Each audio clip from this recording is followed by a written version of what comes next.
Oh, good afternoon. Good afternoon, everybody. Happy Mother's Day. Hope everyone, all the mothers out there in the universe, are having a wonderful, wonderful day. Yes, we are on a little bit later because we had some few technical difficulties, but we are here. We are ready to share, and hopefully you can join us too. And please, please, we want this to be as interactive as possible. So share your comments and or questions. Okay. So again, hello, you have joined us for A Queen's Roundtable Show. I'm just peeking down for a quick second, ladies. Yep, we are. Yep, we're good to go here. You have joined us for A Queen's Roundtable Show, which happens every second and fourth Sunday of the month at 3 p.m. Eastern Standard Time. Myself, your host, Jacqueline Kabai Harrison, I bring to you a different entrepreneur, and we talk openly and honestly about entrepreneurships, about different challenges that we've had throughout our journey, whether it be personal or professional. And we end on a note with sharing practical tools and tips with you to help you scale your coaching and or consulting business. So thank you again. And also share this broadcast out.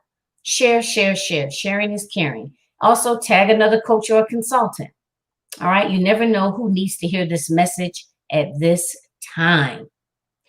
I also want to say to you that please mark your calendars for A Queen's Roundtable Quarterly Symposium, which is happening next month.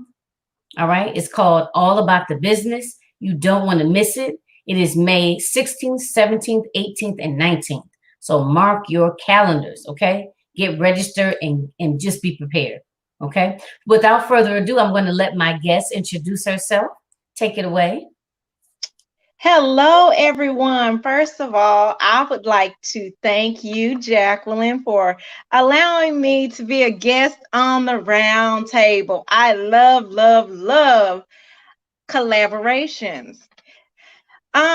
So a little bit about me. I am a life and business coach. What I do is I help future and current entrepreneurs build their life, their finances, and their business. And what that means is I help individuals take their purpose, their passion, their gift, their calling, and create an income to allow it to support them.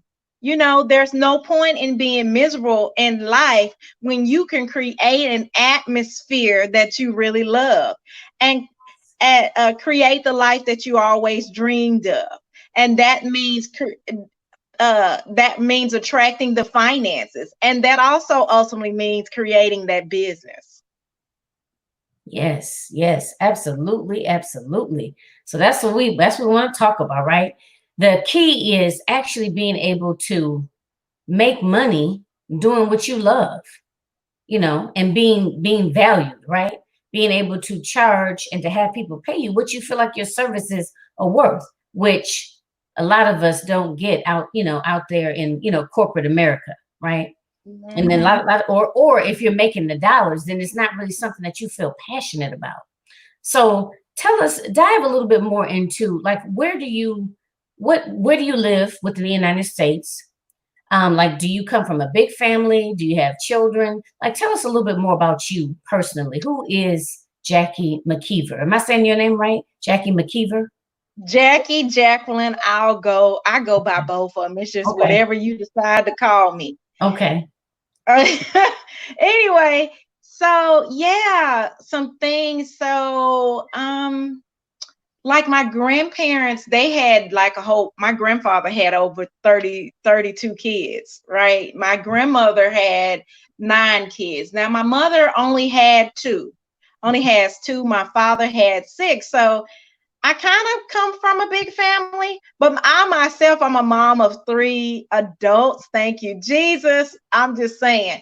Anyway, so a couple of things that I would like to share is, besides being blessed to be a mom, happy Mother's Day to you all, by the way, who's listening and have that opportunity too, is I freed myself of $204,000 of debt. Um, I got I freed myself from depression because I suffered from major depression. And I also and also found the courage to choose faith over fear, and just become that authentic person, to not hide who I was, to not be ashamed, and no longer stop shrinking. It's one of the reasons why I decided to create the business, because when I first stepped out, I was still suffering from depression. I created a nonprofit. It's called Route to Victory. And the reason why I created Route to Victory in the first place, because I was volunteering. I was volunteering to help people excel, because I did that in a corporate America, and I wanted to do that with the community. With that community, is help them to excel. So I became a financial coach. Because who's better to teach people how to budget, how to come out from under, than somebody that's actually came from poverty, and somebody that actually has, like I said, freed themselves over $204,000 of debt. Somebody that had bad credit and improved their credit. Somebody that wanted to buy a home, and who's not only bought one home but bought two homes. Some a single mother, somebody that's been married and then divorced. I mean, because with our income is affected by different things, by different trials and things in life than me. So, but then the calling, or my goals had grew to say, okay, Jackie, it's okay for you to have something for yourself. It's okay for you to take, because if you know anything about a nonprofit, it it belongs to the community. It doesn't belong to an individual. You can be the founder or the creator of a nonprofit, but it's a corporation. It belongs to the community. So I created a profit business, which is something that I can not only, because one of my life goals is to break up traditional habits of some of the people, some of my relatives, about uh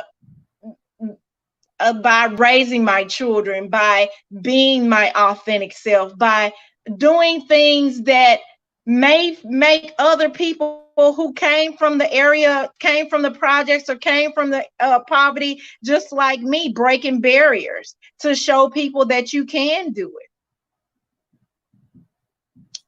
it. You know what? It's no better way than to lead by example, right? Like you said, people actually see you and they see, wow, this is possible.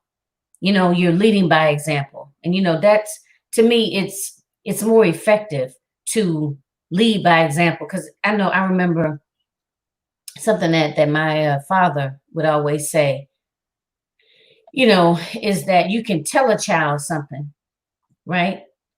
But either your actions need to match up with what you're saying.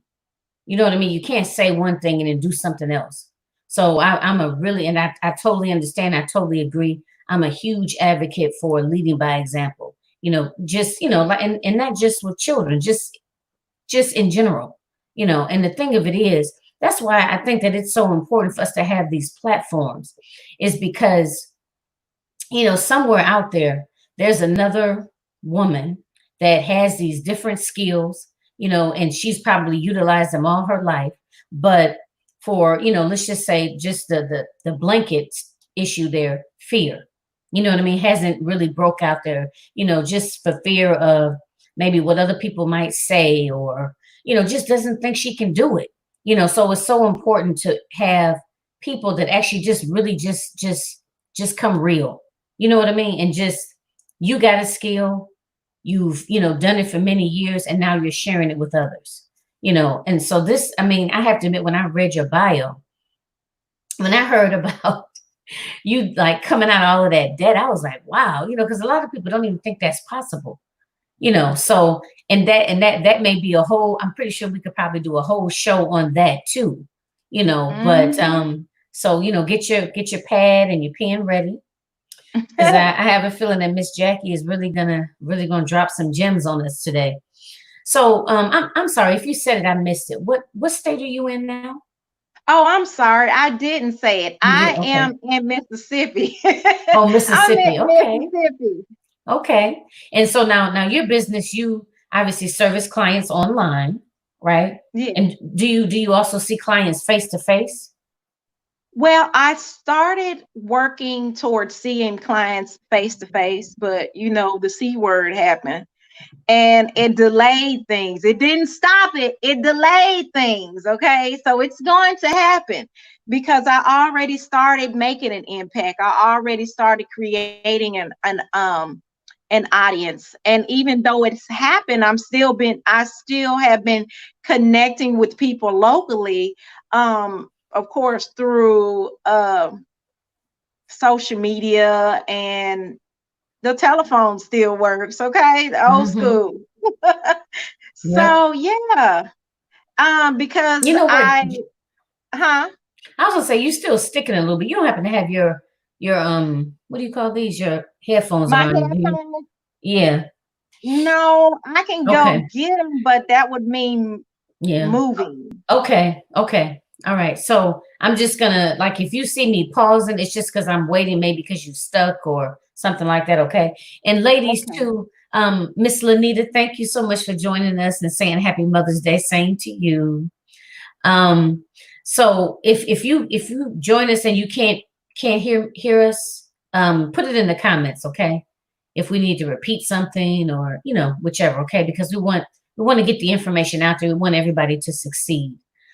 Okay, so I want to say that, and so I guess I just kind of want to talk to us a little bit about how this whole business came about. Like, how long have you been in business? How did you start? Maybe what were some of your, I don't know, initial, like holdups, if you will. Talk to us a little bit about that, because sometimes that's the hardest part, is just to start. It was. So to be honest, like I said, I first started like 3 years ago. I started the nonprofit Route to Victory, and I was already providing financial coaching to another nonprofit. It was in a different city, and I would drive to serve those people, and I wanted to bring it closer. So I created a nonprofit because I saw that there was a need being unfulfilled. So I started creating classes, uh, free classes for individuals to teach them budgeting. But as I taught classes, and then I started teaching those same skills online, and I saw that even people outside of that community wanted that, and they wanted more. They started asking me questions about business. Now, one thing that I didn't mention is I do have an MBA with a minor in accounting. I've spent over 20 years um, helping people be to excel in different ways. I've managed large staff members, over 200, from 150 to 250 staff members, supervisors. I've created policies, controlled budgets over $5 million. I mean, I've done a little bit of everything. My journey actually started in healthcare, so I've done some of everything for the individuals. I mean, when I first started in healthcare, I was like a nursing assistant. So I went from taking care of patients to giving them medication, to taking care of their environment, to actually working with construction, which give them a place where they can find healing and wholeness. So when I created a Jackie Mckeever LLC, I said, well, how can I use all those years of experience? Because I want to come from a pet place of from experience, right? I want to take the things that I've learned and I want to help individuals, because it doesn't really, people, if you lean on somebody that already has the experience and the know-how, it can save you a lot of time and money. And to truth be told, a lot of the things that I've learned, I've had to learn the hard way. The things that I know about credit, I've learned the hard way. Like, I've went to um people who were professionals, people who worked in the banking industry, people who worked in the credit industry, who I thought were professionals, and I got burned. I actually got burned. I was giving the wrong information. So that led me to really research and find out, okay, what really worked. And then that led me to, let me try and see if this works. And I've always been, it made me a good researcher.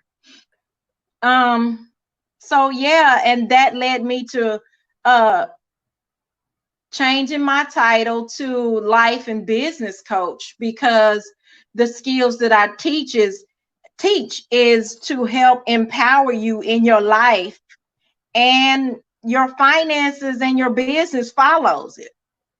And you know what? And I was going to ask you about that too, because a lot of times you see people, they just say life coach or they say business coach. But I noticed yours was life and business coach. So I like how you incorporate that, incorporate that all Thank together. you. Yeah. Yeah, I've had challenges with that, because Mhm. it's some people actually, there's a few people who actually use both of them, when I was doing my market research. But most people say, they either say business coach or they say life coach. But the reason why I put them together is I want them to know, because with business, whether that business be just you and your household, or a physical business, an actual business, both of them deal with the mindset. And when I was creating both businesses, I went through a lot of mindset challenges. I kept asking people questions. I was paying people to answer the questions, and they were just giving me blah blah blah blah blah blah. It was like talking to a Charlie Brown. And in my opinion, the best way to fight against that mess is to become an advocate for change. So weekly, I come on like Facebook, on Instagram, and on YouTube, and I give lessons, and I offer my services to help those individuals. Yeah, I know you do, Jackie. You be there, boy. Can count on it. But like you said, you got to be consistent. It was something I was going to ask you, and people that know me know that I'll be trying not to interrupt, but sometimes I may forget. So sometimes I may try to jot it down, but you just kind of gave a mouthful. And when you said did the market research, I mean that's wonderful. So ladies, there's a lot that goes into actually starting a business. And what I hear from you right now, and what I've seen from you from listening to your videos and following, your social media, is that you bring just a wealth of information, and you're very thorough, and I could tell, and y'all, this is the first time we've actually spoken, but I can tell that you really know how to create that foundation. You know what I mean? That foundation to having a successful business, because I know sometimes people just want to just jump right in, and they may miss some of those pieces, so, but hearing you talk about doing that market research is excellent, and I probably need to do more myself. But I'm just shocked at the fact that you said that you paid for the market research, but still people were like just giving like blah blah answers. That's like crazy to me, right?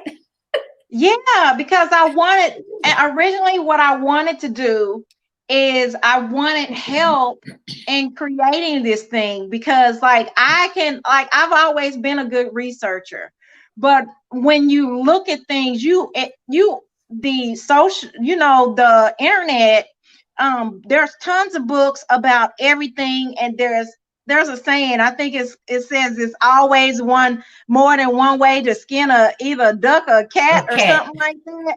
So there's multiple ways of solving a problem. And so one of the things that I discovered is, um in order for me to do business, and this might contradict what other people might tell you, but I'm gonna tell y'all the real. Okay. So if you come talk to me, I'm gonna tell you the truth. The truth is that cookie cutter methods don't always work. The reason why they don't always work is you have to, okay, so in problem solving, like, I just have to tell y'all this way. I'm a storyteller, so I have to draw you all a picture. In solving a problem, so 1 + 1 = 2. Everybody knows that, right? But in building that one, the one is you, right? But in adding that additional one to it, or creating that one, it might be some additional steps to it, right? And one of the things is you have to make it unique to you. And the thing that blocks you from getting to the two is usually you. And so you have to connect that. There is a lot of mindset. Let me tell you, I spent many come to Jesus crying, like, I know you gave me this ability. What's wrong with me? Why come I can't keep these people? Why come I have to keep firing these people? God help me, Jesus.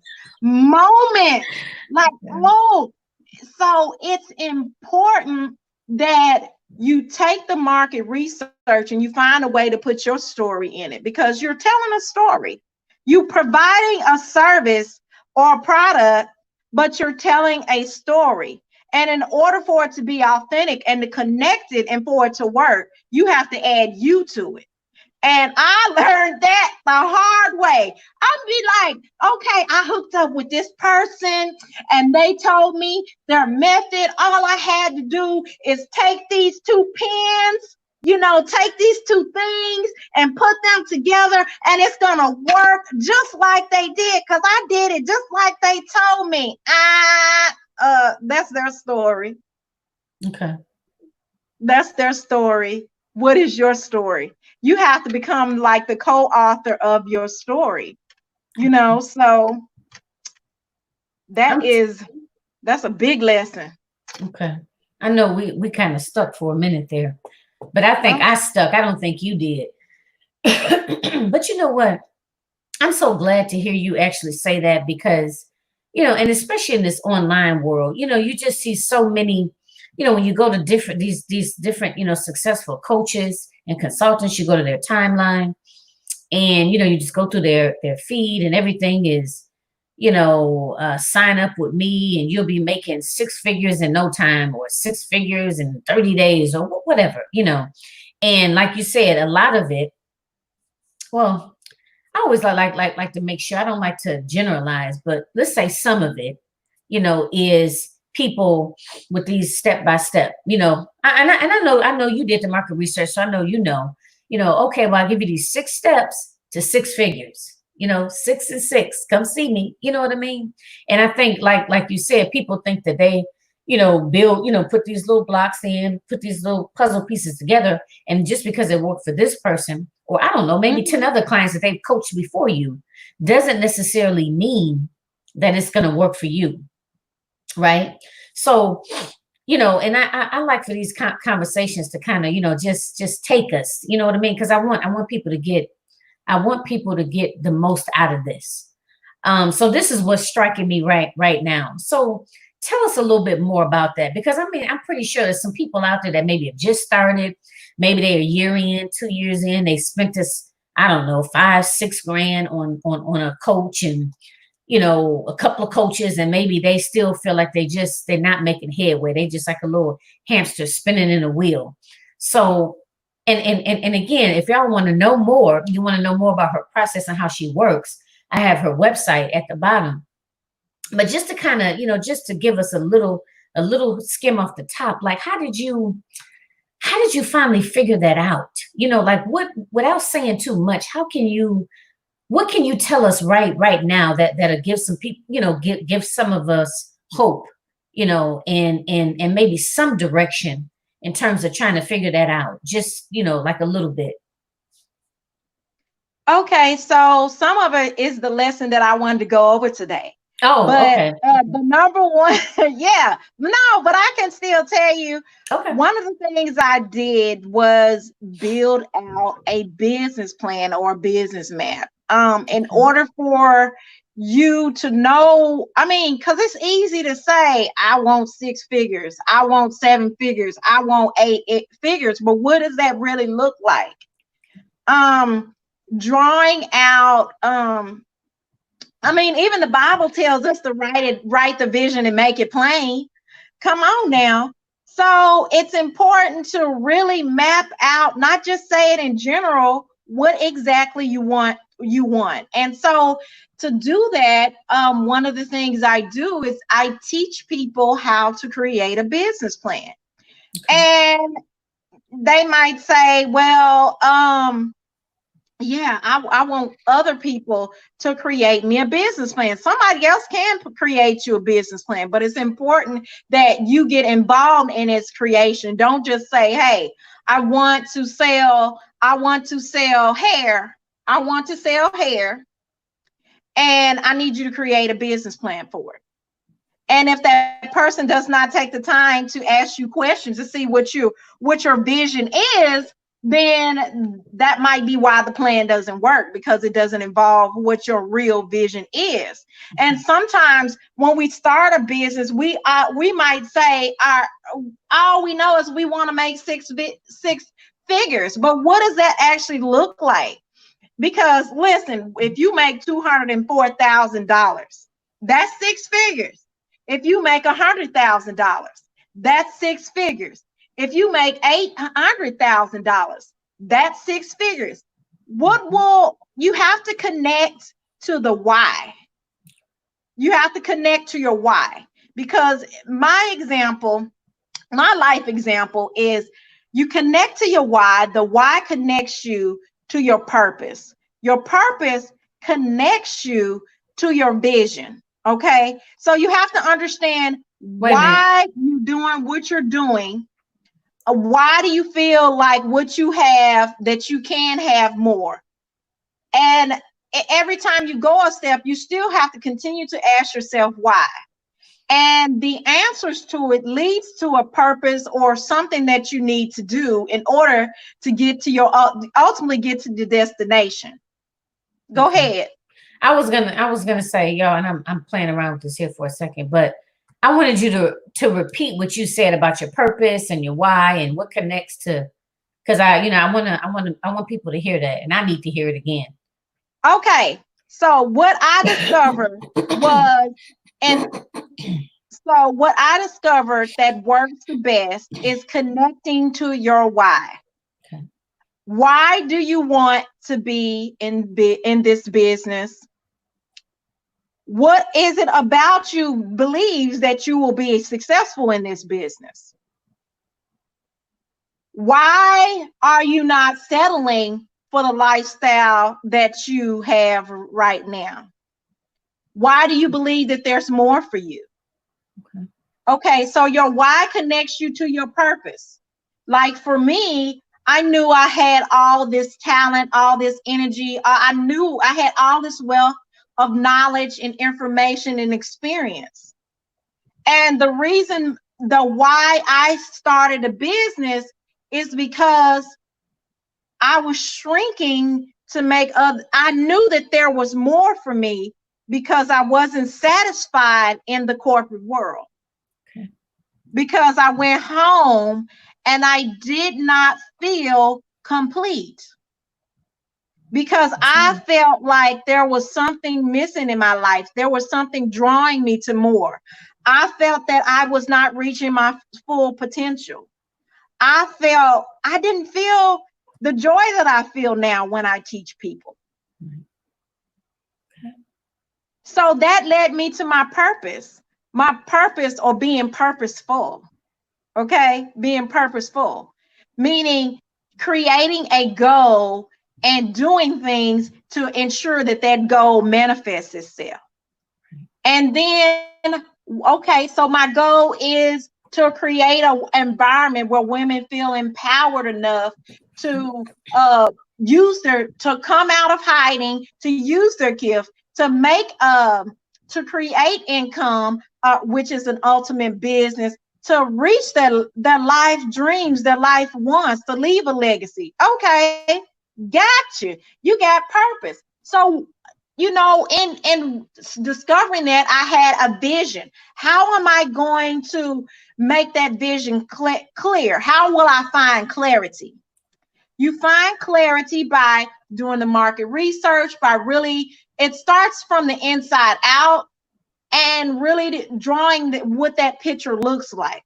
If that looks like you moving your children out of a poverty stricken area into a middle class neighborhood with a good school. So how can you afford that? How can you afford that? Because regardless, get comfortable with the numbers. You have to be comfortable with numbers. The numbers to evaluate your success, which I'm gonna go over in a minute, and the where you are financially, so you can achieve those things.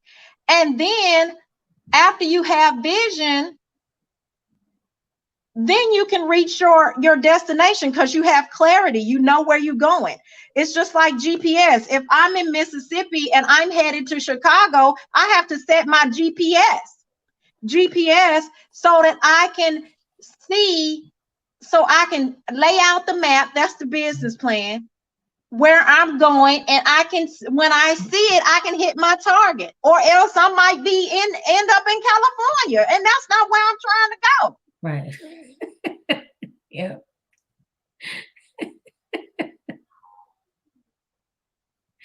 I love it, Jackie. I'm not trying to go. Like, listen, for those people watching in California, if you want to pay me to come speak, I will gladly come speak. I didn't mean it like that, okay? I will pay me, I will come and speak to your group or whatever. But my point is, if my destination is Chicago, I need to set course for Chicago. Right. And don't just like bury your head in the sand, so to speak, and drive and just hope that you get there. Hope that you get to where you Yeah, want to get to. You got to be act more like intentional.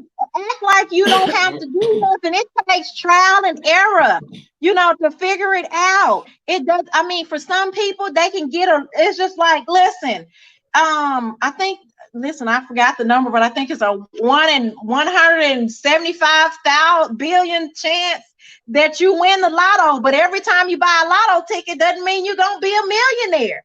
But the thing is, with opening a business, 1 out of 5 individuals, just because they own and operate a business, become wealthy. I would rather take my chances on creating a business than I would a lotto ticket. Right. Right. Okay. Let me just peek down, because it was something I wanted to ask you. I was just curious. Are there a lot of entrepreneurs in your family? No, Okay. there's not. There are a few. I mean, there are a few. Like, there's some hairstylists in my family. There Mhm. are some people who went from being a hairstylist to owning, rental properties. There are people who worked in corporate and who are involved in nonprofit. But like growing up, uh I didn't have that growing up. Like my great grandparents, one was just a farmer, and the other one was a school teacher. And when I came around, my great grandmother who raised me was 74, and my great grandfather was 10 years older than her. So they were in the end cycle, the relaxation period. That's what I call it, to relax and do whatever you want, period. Okay. All right. Cycle in their life, and then they were having to raise children. I mean, they were on social security and things of that nature. And I like I shared before, I was in poverty, so you don't see that in the projects. You don't Right. really see that in the projects. So I call my gift to build and make things flow my superpower, because when I first started doing the things, I really didn't know what it was. I mean, I was a child. So my first two businesses, I was a child. I played lookout. That was Okay. my job. I played look. This is bad. Okay, if you got children watching, please tell your children don't do this. So my job my job was to look out for the mamas, to make sure that they didn't get caught doing stuff they ain't had no business doing. Okay. That was your Okay. first job. Okay. That was my first business, right? So I would charge the kids a nickel, a quarter, a dime. It just depends on, and I would like keep these balances so when the first of the month came, they could give me my money. I was like, and I would record what they did. Okay. You something else. Listen, listen, because I wanted my money. And then when I discovered that that was not making me enough money, and I don't know, like I said, it was a God-given gift. That was not making me enough return on my investment. Okay. And I didn't even know what that was called. I went into the snack business and I created a customer. I started selling snacks to the kids. And it was 100% profit. Okay, Like wait a minute, hang on. How old were you at that time when you were having these businesses, Jackie? my first business, I was like 9 3/4. Can That's what y'all I like believe to that? say. I was That is almost 10. amazing. And my second business, I was around 11 years old. I was Wow. 11 years old, and I made enough money to where I was about 14 or 15 years old before that money went away, before I spent Wow. all my money, because I was able to budget and spread it out and look for, and during that time, I looked for resources to say, I mean, I was budgeting and saving and thinking about the long term, and I had no examples of that, because people would say, why are you doing this, why do you do that, you just a kid. And then somewhere along the line, as I got older, I kind of pushed those things behind, when instead of me keep going. And Hmm. so when I started the journey, it was a aha moment where I remembered that I was actually doing it. And so that was an example. If I did it then with limited resources, Yes. and I was able to take something that I was getting money from, like, and these children was not spending like someone was spending dollars, but I was making, like, coming home with, like, I'd have 10, 20, $25, because some of these kids, they had money because they were Hmm. busting in good neighborhoods, and they were, and so instead of them getting in trouble going to the store, they were buying things from me, and I would bring it. And this is the trip. And y'all, please don't do this. Um, my parents, my great grandparents and stuff, they really didn't know what I was doing. I They was going just to knew ask I you had a that. lot of money. Okay. They knew I had a lot of money, and they kept saying, you need to spend that money. You don't need to have all that money around you. So here I am. I didn't know nothing about what a bank was or how it worked. And I was like, well, can you open up me a bank account? Listen, I need a bank account, because in my mind, I was not about to stop making money, Right. and I just needed a source. I'm like, okay, you don't feel comfortable with me having all this money. Never Yeah. really asked. They just assumed, because, okay, my uncle would come, and then the first of the month came, and they would give us like dollars and stuff, right? Mhm.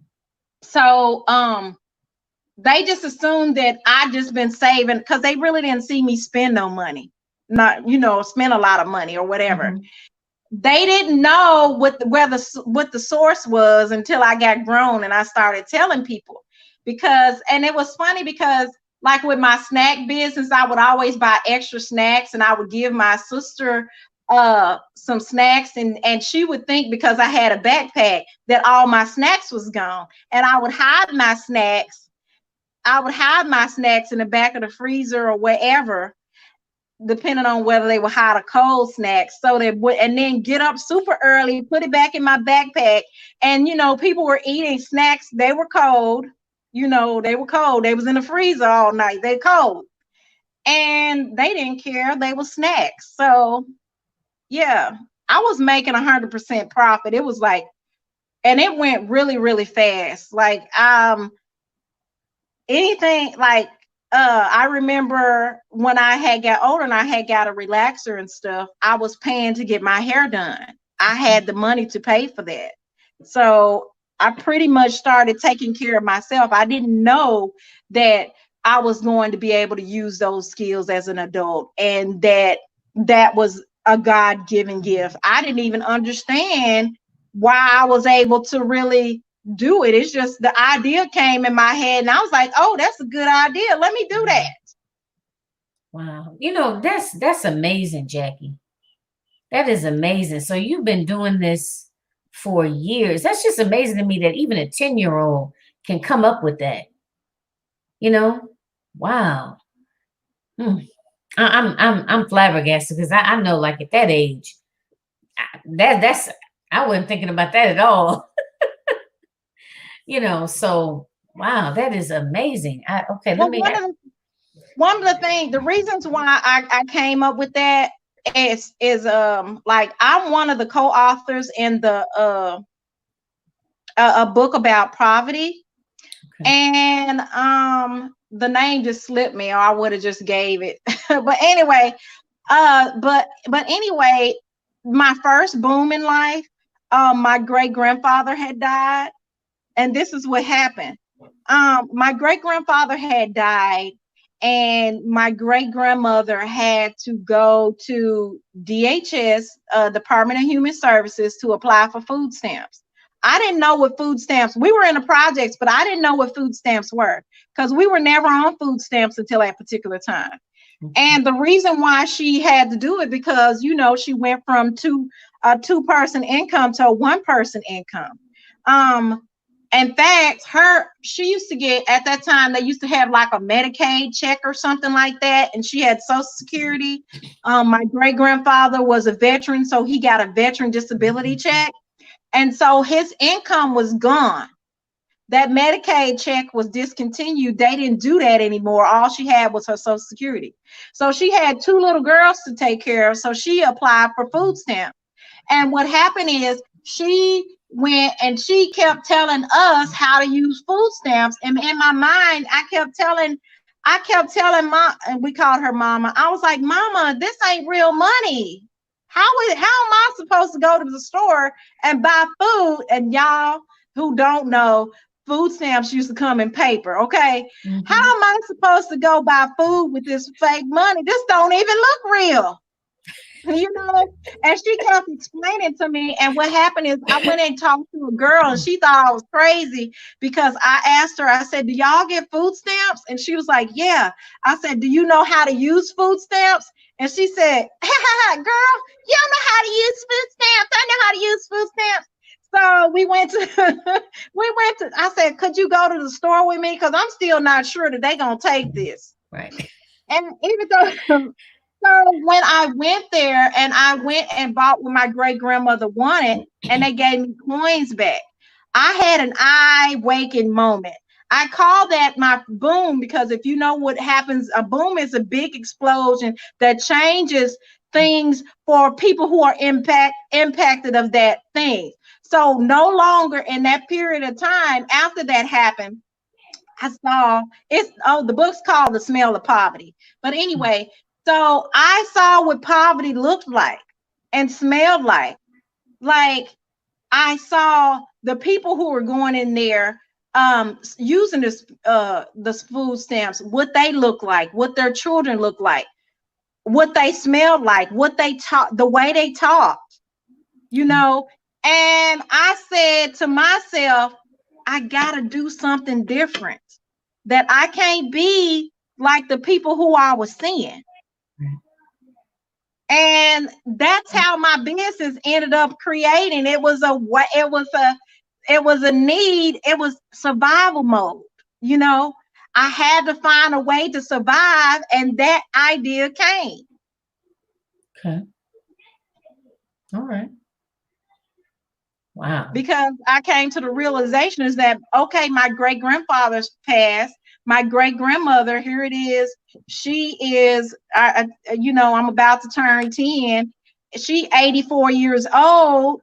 I don't know when Jesus will call her back. I have to be able to take care of me. And because my sister's just goofy, I'm going to have to help her too. Right, right. Oh, you know what? Let me give acknowledgement.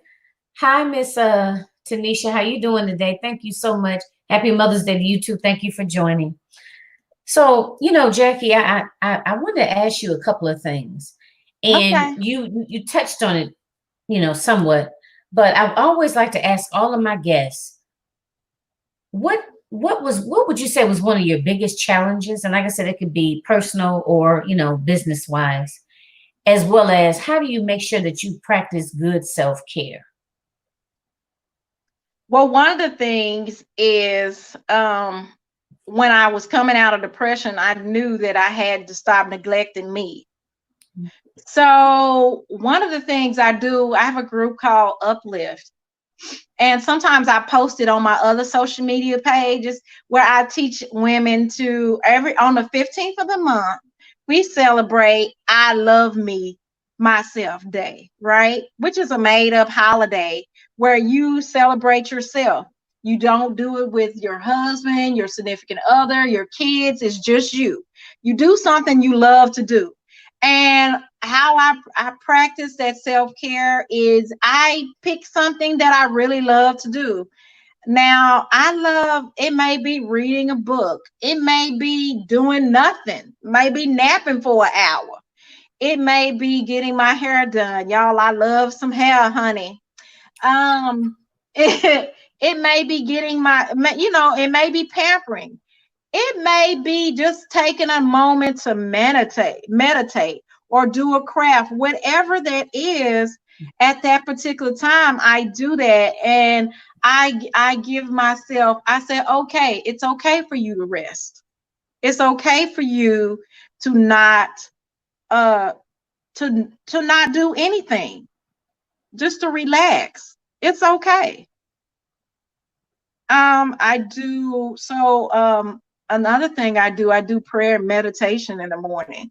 That really helps. And I do it in the evening. And then when I feel Mhm. stress throughout the day, I will take a moment and I'll meditate and pray, because I want to detoxify my mind. And recently recently I started back doing physical exercise, because that's another self-care, because it's not the exercise is not just for my physical health, it's for my mental health. So to make it personally, when I do my walks or if I do my exercise, I call my walks my victory walks, Okay. because I de-stress. I just let go of everything in my mind, and I might just be focusing on just being happy in the moment. Mhm. Yep. You know what? That being in the moment. Like I find that sometimes I'm so focused on what I'm getting ready to do, that evening or the next day or whatever, and that in itself is relaxing or rejuvenating. Just being in the present, right now at this moment. And it may not sound like much, just come, because I think a lot of times that's why I like to talk about this in terms of the self-care piece, because I think that oftentimes, we as women, especially when we're married and when we have a family, we often like put ourselves on the back burner. And especially if we're operating a business as well, and not even to mention some of us may still be working full time, So self-care is so, so, so important. Then you can't just keep pouring from an empty cup. So I always like to make sure that we talk about that. Mhm. And just I want that to resonate with y'all. Because I know I'm like an overachiever. My mind's always going. And just to sit in the present, you know what I mean? That in itself is rejuvenating. And it's different for everybody, different strokes for Mhm. different folks. And I think the very last time, I don't know if it's last time or time before, I interviewed someone and we talked about it. And a lot of times I think when we think of self-care, we think about we have to go and, have this elaborate spa day and this massage and, things of that nature. And those things are great.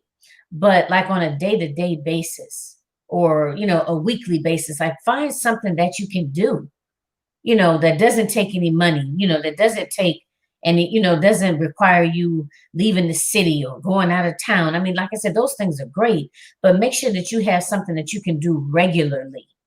Like she said, even if it's taking a nap, and sometimes people don't really look at that as self-care, but like going to bed early or getting enough sleep, that's considered good self-care, or exercising or eating the right foods, or um, surrounding yourself with positive, uplifting people. I mean, all of those things are considered self-care. So I always like to make sure that we bring that up. And the other thing that I had just mentioned was about overcoming, like, what was your biggest obstacle that you overcame? And I don't know if this is going to be it, but I want to definitely go back and touch on the whole depression piece. And the reason I say that is because, again, I think within the African American community, any sort of mental health is like taboo. Like let me just get the quotes in there, right? Like Mhm. we don't talk about it. You know what I mean? We don't want to acknowledge it, or we just think that we just just kind of blow it off. And I think African American women are really prone to like depression and anxiety. So I want to kind of talk about that a little bit more, if you don't mind.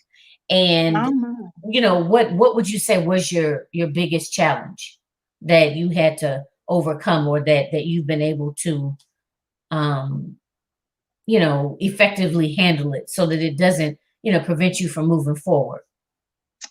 so I'm gonna give you two of them, Okay. and it seems like they contradict themselves, but they really don't when I explain it.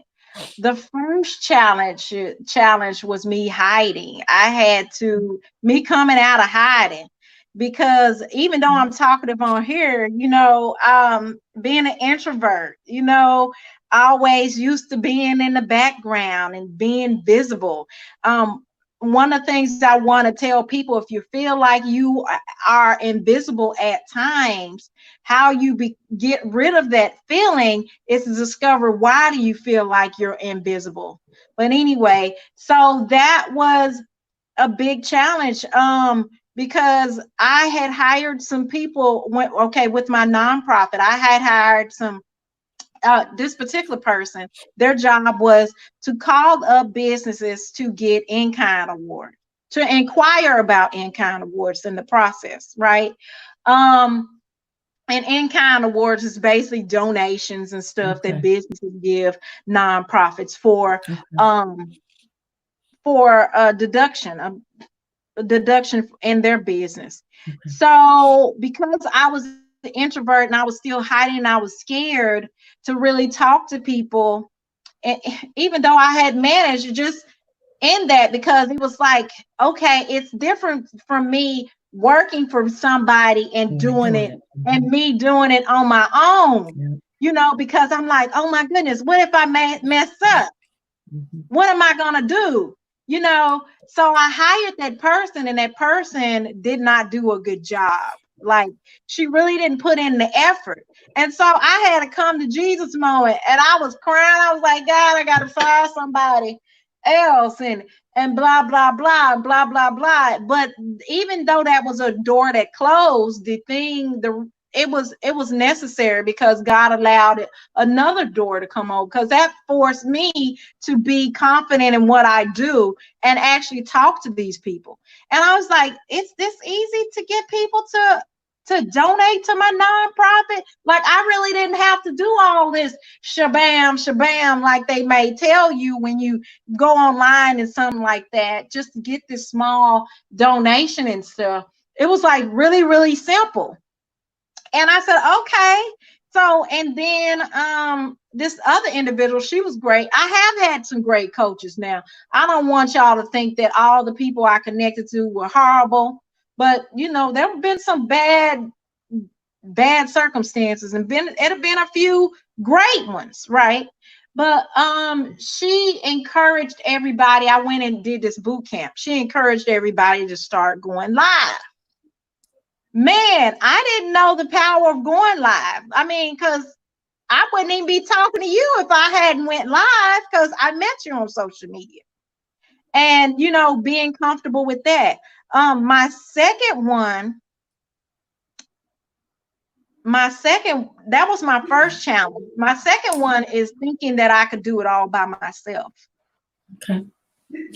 Okay. So after I had decided that, first I was scared to do it, and then I started thinking I could do it by myself, because I got to thinking about how I can save money and how I'm not at the place where I can afford to do this and blah, blah, blah. I was operating in the spirit of lack and not the spirit of faith, because one thing I forgot to tell you all, after your why does come faith, then comes purpose. Because I had to believe what I'm doing. So in order for me to really get to my destination, I have to believe that I could get there. So I have to be willing to invest and trust and train people to meet whatever need that was, and allowing people to come in and actually help me and show me another way. Okay. So those are the two biggest things. And I don't remember what your second question was. So if you don't mind, would you please repeat? I think you answered it because I was asking about some of your challenges and how you Okay. effectively address them, and to tell us how you practice good self-care. So it was those two things that I had asked. So Okay. you Okay. hit the nail on the head. So there is another question, but I want to kind of end with it. So I Okay. know you touched on your topic, throughout as you were talking. So is there anything else you'd like to talk to us about in terms of, what you had prepared to share with the ladies, or what the take, I can't even talk, oh my God, what the takeaway is from what did you really want them to take away from this? The the takeaway I want you to have is to know that you can reach success. Success is possible for your life, for your finances, and for your business. But it's important that you make that connection. You build a bridge between those things. That's how you get there. Okay. That's how you get there.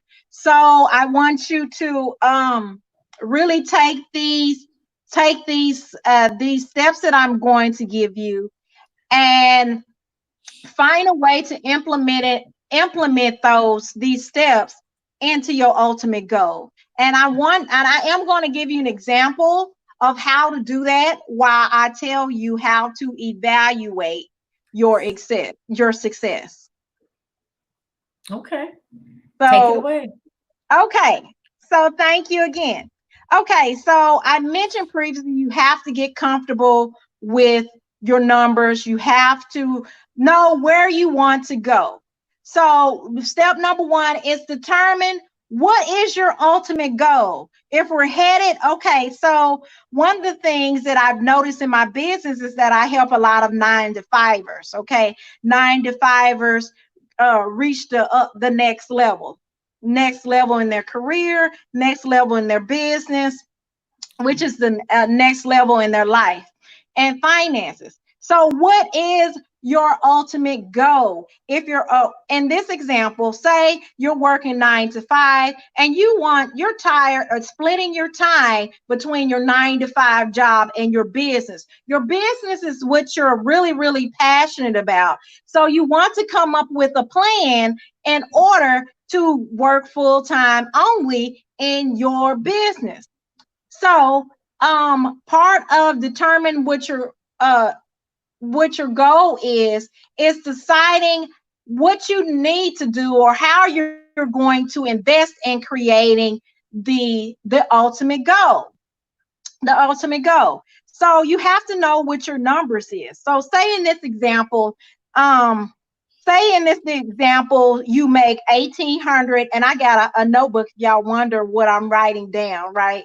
I mean, excuse me, what I'm saying. I'm looking at my notes so that I don't get off track. I'm a planner. Okay. So anyway, I may have to have so you repeat a couple of things because you're going in and out a lot now for some reason. okay, I'm sorry. So say you're working a 9 to 5. Your ultimate goal is to leave your 9 to 5 and work full time in your business. Mhm.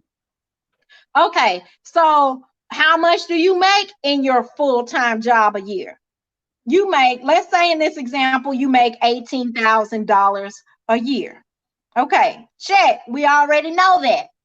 So, um, how, okay, so how much is that monthly? Because we know that our bills come monthly. Okay, because Mr. Light Bill, Mr. Water Bill, Mr. Gas Bill, Mr. Rent a Mortgage, Mr. Car Note, Mr. Insurance is not going to wait once a year to get paid. They want to get paid monthly.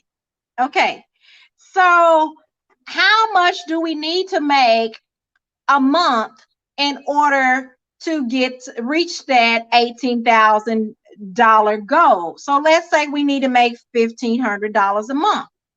Okay, we need to make $1,500 a month. And you do all this and determine what your ultimate goals. This is just the market research behind it, evaluating where you are right now, what you're spending, how you're living. Of course, you want to excel and live more, but you have to be in the present where you are now, because you don't want to lose. You always want to be in the gaining side. So, okay, so let's say you did some market research, you decide to sell a product. You sell a product because you've already had a few sales. You've already had a few sales. So you came up with, okay, I'm going to sell this product for $100. So that means you need to sell a minimum of $15 a month. Okay, so we're evaluating your success because our goal is to work full time in our business, which is step number one. Step number two is you have to track your progress, right? Because your progress, the reason why you have to do that, I already mentioned you have to get comfortable with your numbers and know what your number are.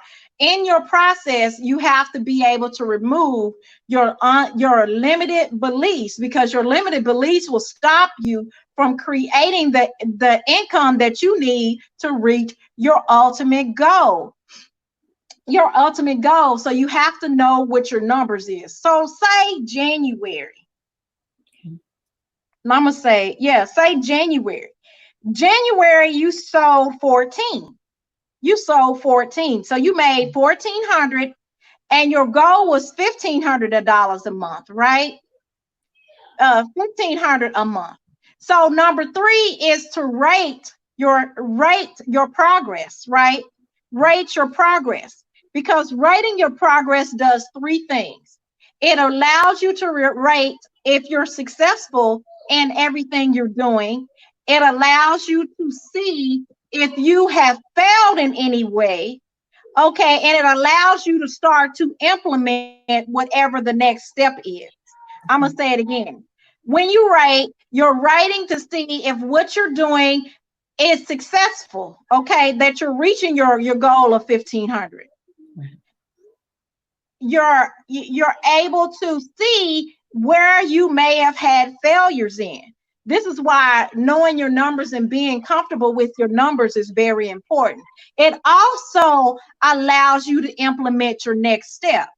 Now, our ultimate goal is to leave our 9 to 5, but our next step may be to introduce more products. Our next step may be to introduce our products to a different network, the same product to different network. or to connect with, collaborate with other people, whatever that next step is. Okay, so in this example, in January, you made 1,400. Your goal was 1,500. So if we rate it, we will divide 1,400 from 1,500. That would give us a 93%. Okay, so in month one, we were successful.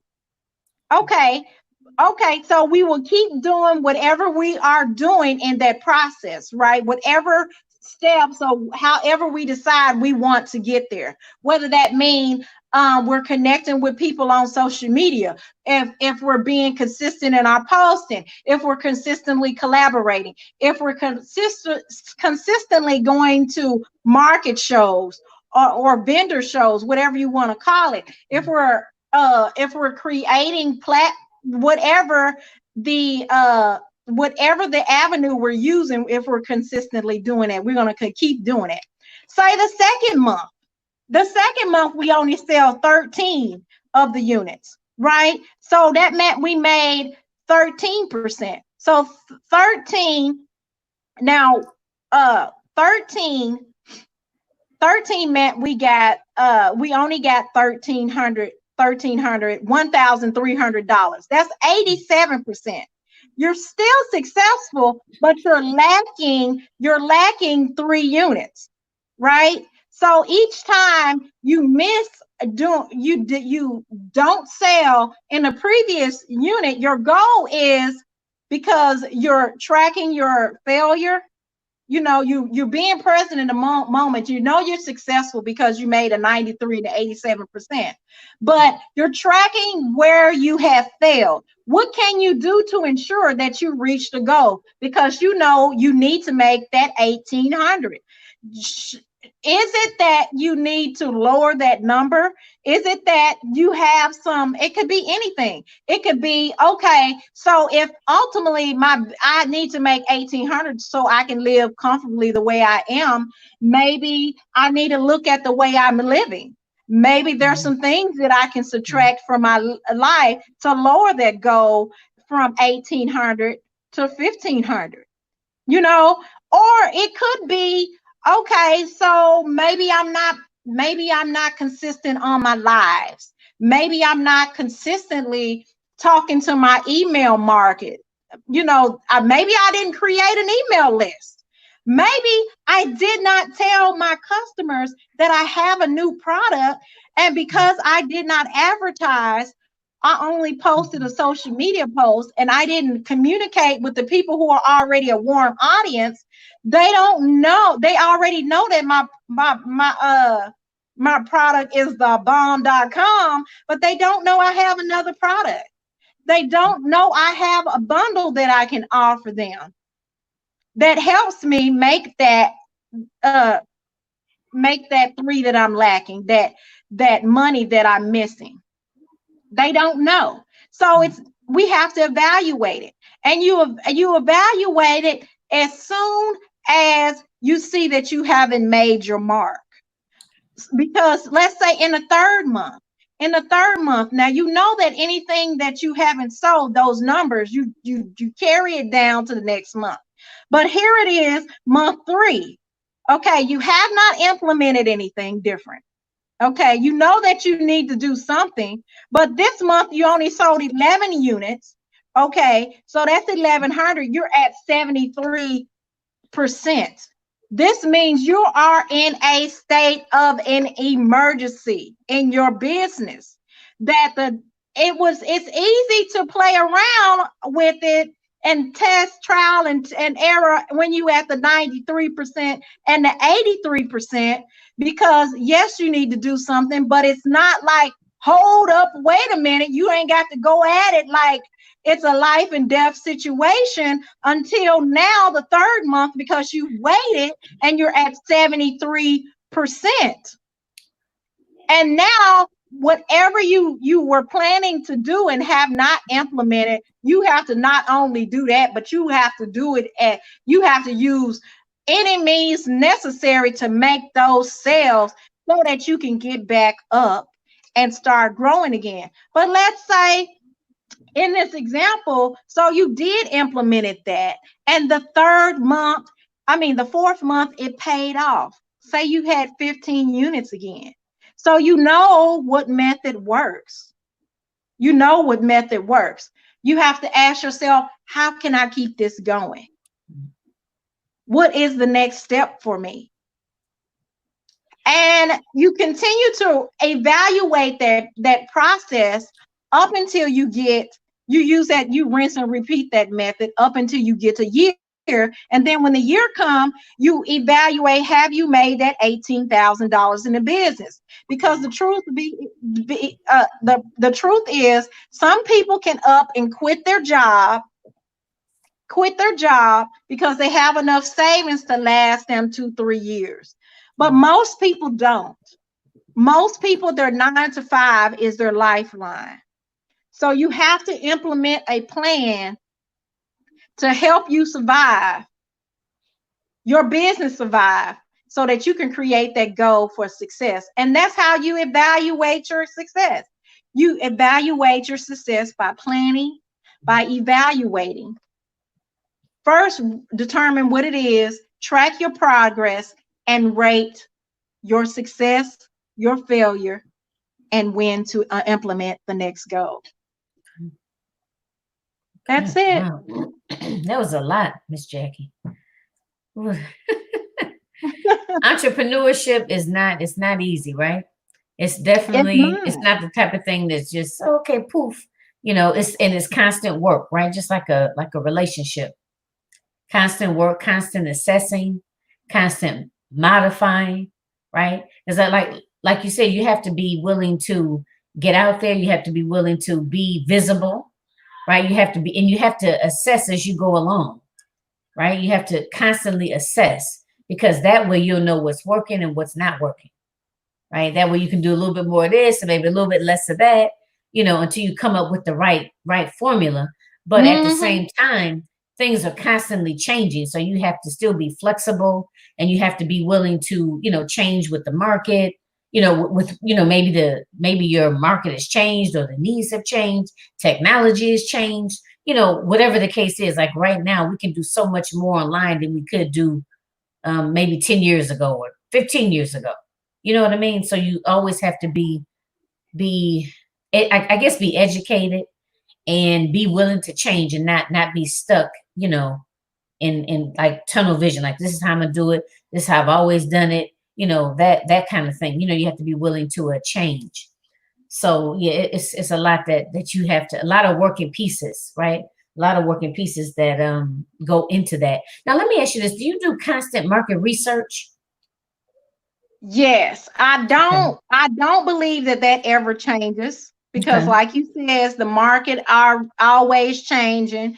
Hmm. Okay, because like for instance, the app that we use, and we discussed previously how I have I use the same application, right? I mean, I have access to the same application, although I don't utilize it, right? But they have advanced because when StreamYard first came out, you could not use it on your phone at first. You had to use it on the laptop, and I'm talking on my cell phone. So yeah, you can. Things have certainly changed. Um, it's changed for the better to make things more easier for you. But it's Hmm. important. But in order for you to know it, you have to know. You have to constantly be looking and see what's available to you. Mhm. And be willing to kind of change. Because like I said, And I've used Be Live, I used Zoom, and then I started seeing this stream. Yeah, I'm like, what's that? And then a couple people were telling me, like, girl, yeah, try this, And I was a little resistant because I'm not the most I'm not a tech savvy person at all.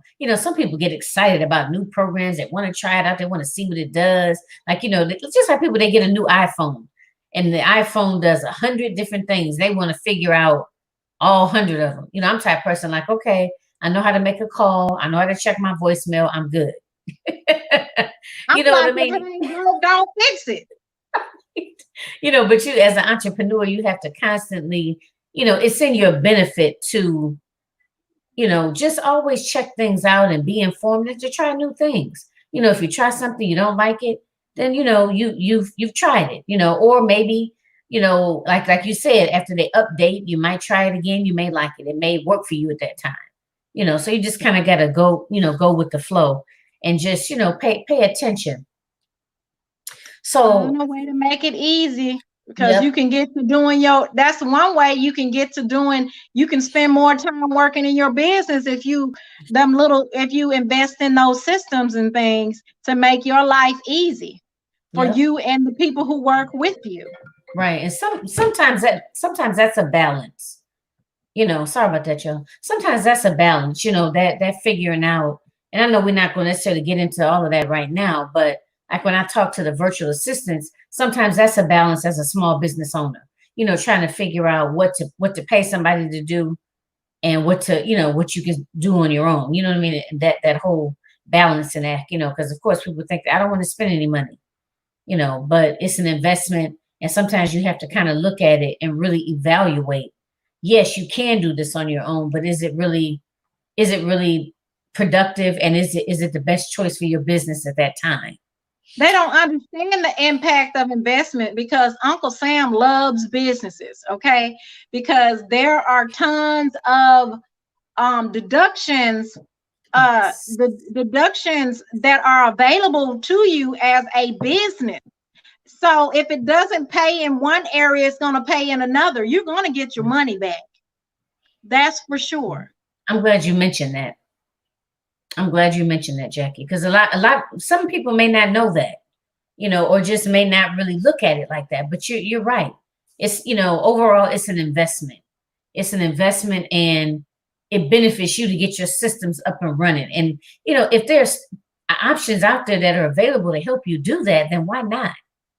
If you can, why not? So you've talked about your topic, right? So I want to ask you a couple of other things. And if it's something else you want to throw in there that you didn't, add earlier, feel free. But I'd like to ask you, what advice would you give to a younger version of yourself? Hold on to your personal beliefs. Okay, so why do you say that? What do you mean by that exactly? Well, because I remember during my journey, even in my career and stuff, where I asked people questions about what they thought, and they were in the trenches with me. They didn't understand even the need, or even the want, the desire to get out the trenches. And the trenches could be poverty. The trenches is the place where you leave. Okay.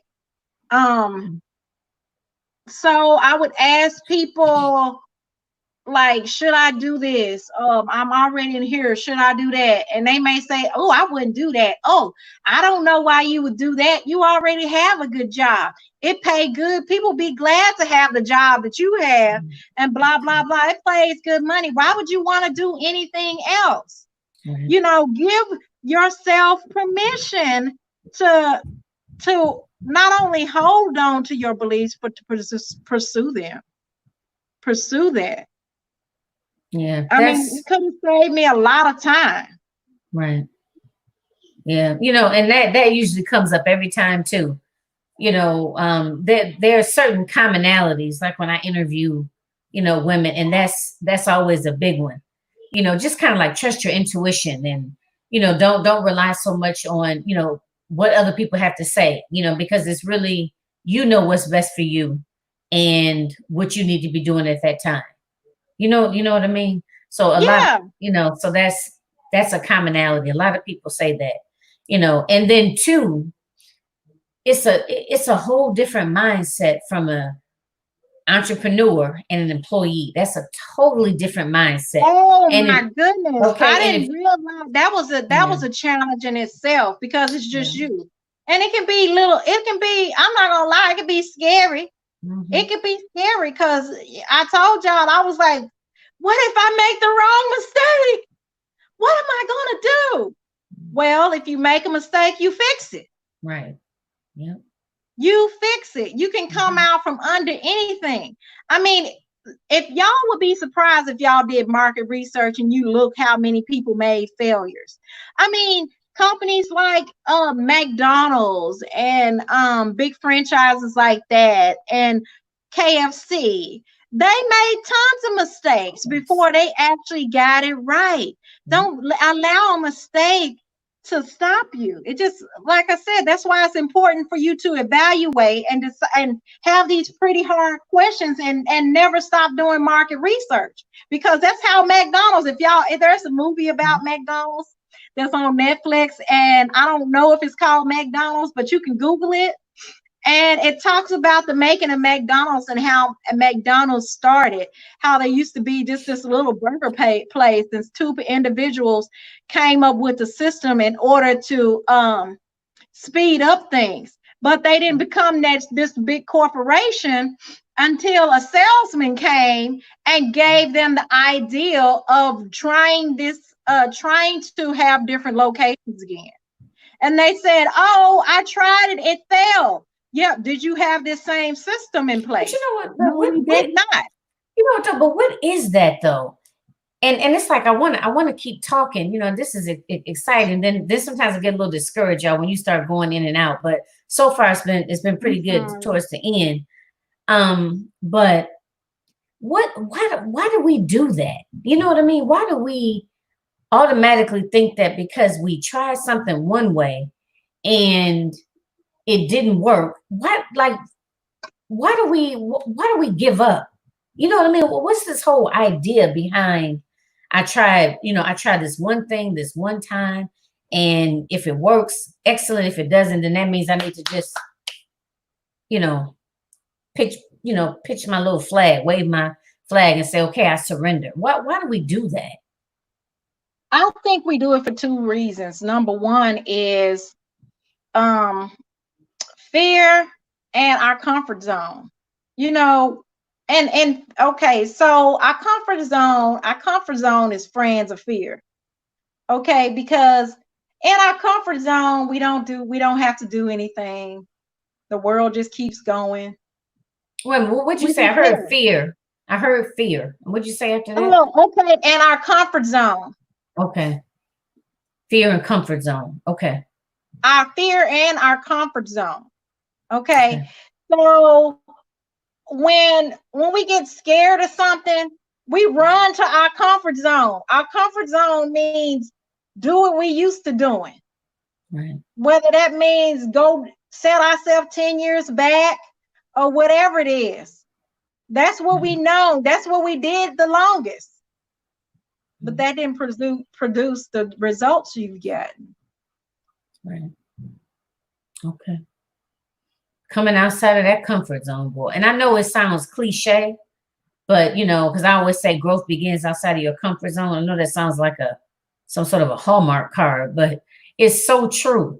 You know what I mean? It's so true. I mean, you never know until you try. You don't. And the only way to fail is not to try. You know what I mean? Yeah. Another cliche is riding a bike. You know how they say if you fall off a bike, get back on and ride again. And some people like, well, I don't have to worry about falling if I just put training wheels on, but eventually you got to take them training wheels off. Right. Yeah, because you can only go so far with those training wheels. Now, if you willing to only go so far, you okay with that, that's one thing.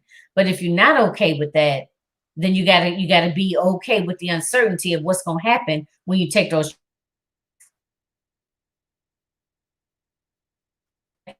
Okay. Uh-oh. All right. Okay, it's stalled. We're back. Okay, we're back. Yeah, everybody, for those of you, the other entrepreneurs out there that are listening, you know that during these times, there's so many people online, and it's, so sometimes it's kind of like hit or miss. So, I hope you were able to get as much out of this as possible. Definitely share this video out. I'm just trying to see if anybody else made any comments. Definitely share this video out, tag another coach or consultant. Jackie's website is listed at the bottom. So if you want to just, have well, you know what? I'll let you talk about that. tell us like what would be the best way to contact you, and if you have any offers or anything in particular that you want them to know about right now. Yes, I actually have a couple of offers. One thing is I mentioned previously a business plan. So I have a course where it's you get to work. It's 3 hours over a 1 month period, right? And this is just us creating your business plan, which starts is, where you want to go, how are you going to get there, how are you going to rate your success, what your numbers should look like, some of the things that we went over on rating to success, evaluating your success. There is a ebook that comes with it, lessons to avoid, things to avoid for new entrepreneurs. This is like heads up. These are some things I had to learn the hard way. I'm giving you the the real deal in this ebook. Not only what to avoid, is how to avoid them. It also comes with a one-on-one as a bonus. Okay. And my second offer is I have a 3-month coaching program.